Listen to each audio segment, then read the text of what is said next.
ô ngạ rè nguy tuần chưa được chưa? Ok. Chưa. Chào các bạn nhé, đang xem này.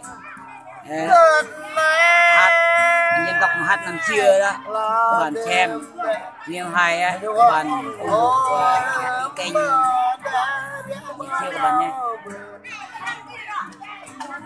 Nhôm bay nằm ở trên quê mong nhôm ya nằm ở trên quê ca Đang uống rượu ngọt này, nước ngọt các bạn. Chơi như lại ông bà chiên chiêu các bạn. Thằng 10 và thằng 1 các bạn. Chết hai ông bà đấy. Ở nhà chiên chiêu các bạn.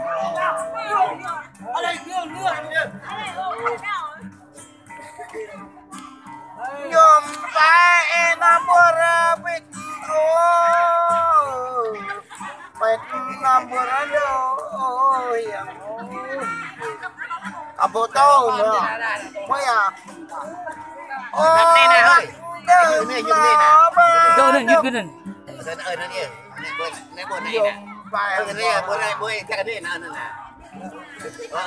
nhôm ya ra baget gật mẹ ta qua bùng thả gật mẹ nằm qua ya lăng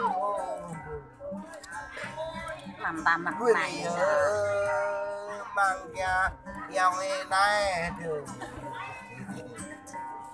bố thọ cho làm bố thọ dài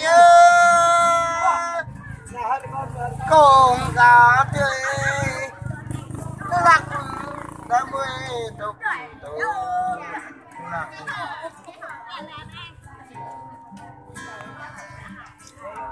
nhom phải Rồi tới đến nó check đó, cái giờ mình thúc lưng thôi.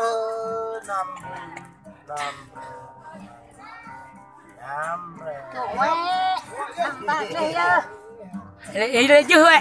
Cái bánh đơn này. Ừ.